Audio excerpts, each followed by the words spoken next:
Hi, guys. Now, this is 5 minutes with George Hawes. Now, the reason for this 5 minutes is next month is anti-stress month. And it's coping with stress, looking for tips, mechanism on how we cope with our day-to-day stress. And we know that the world, everywhere in the world, has different levels.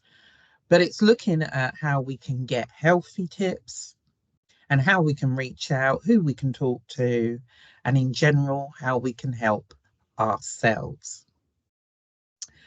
Now, the humour bit of my 5 minutes.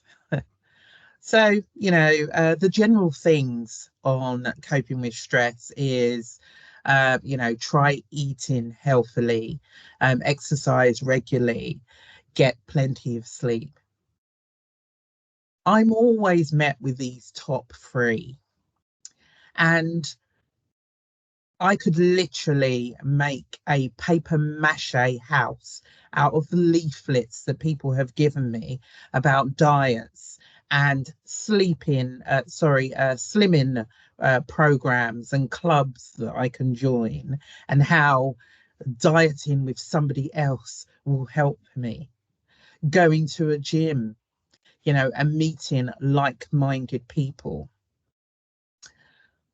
First of all, find out exactly what's going on in my mind before you say like-minded people.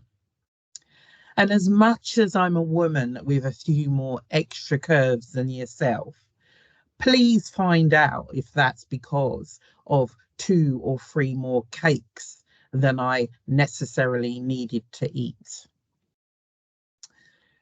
My health is my own problem, sir. Sorry. But I feel around my health and my mental health, I'm doing so much to just keep that as healthy as possible. So that necessarily is not my stress. My stress, I think, is people assuming and diagnosing me with their eyes and almost adding to whatever stress I have. Get plenty of sleep. Well, yeah, I'm going to have to put an exclamation mark on that because certain other things factor on that. So if you're like me and you feel that the top 3 tips, which is continuously given to you, are the top 3 things that you're trying to reach for, I say to people, find out my story before you take the pen and give me an ending that you've not even read the beginning of the story, not even listened to the beginning of the story, not even taken time to find out what the story's about. Do not treat people generically. We're not the same.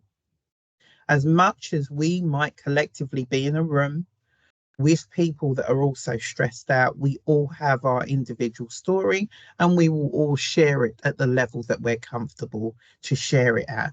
But we're here collectively as a group to assist whatever stress that we're going through.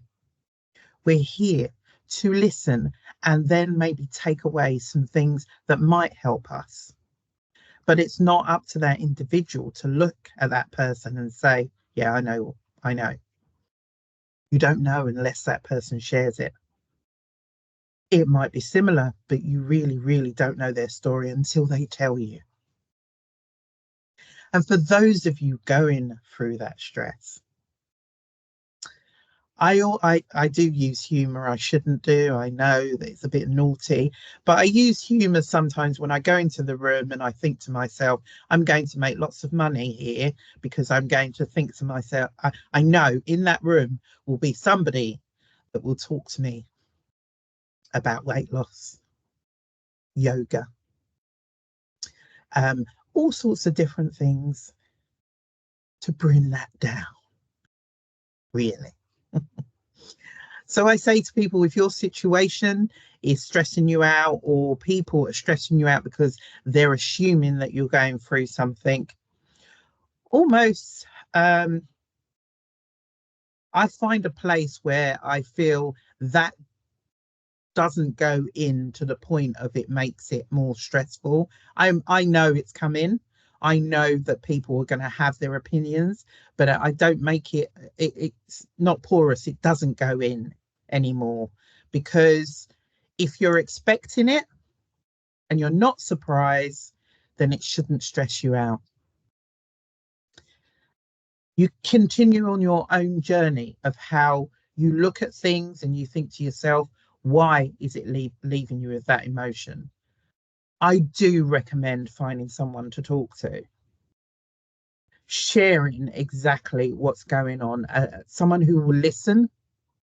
And even by the end of you talking about what is going on, that already feels lighter because you were able to share.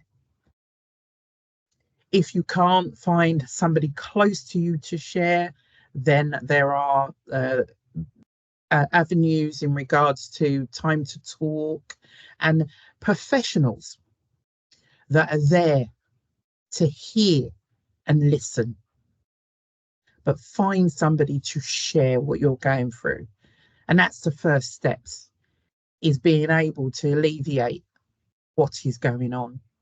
Because once you can say it out loud, once you can almost hear yourself talking about it, sometimes the answer is there as you share it. And for those of you beautiful assumers, please try and change what you do.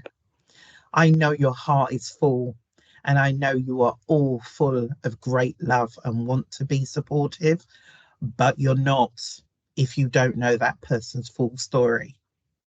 You may have known that person for 20 years, but you don't necessarily know what's going on with them until they tell you. So if you are close enough and you can ask to share, then fine. If they don't, and you don't know the full story, you cannot give a full answer, not even half an answer, not even one tip, unless you know exactly what's going on. That doesn't say to ignore it, and that doesn't say to show that you don't care. Absolutely not.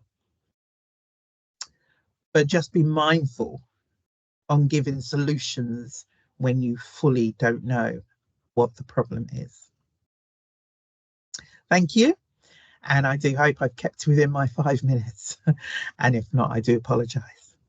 Take care.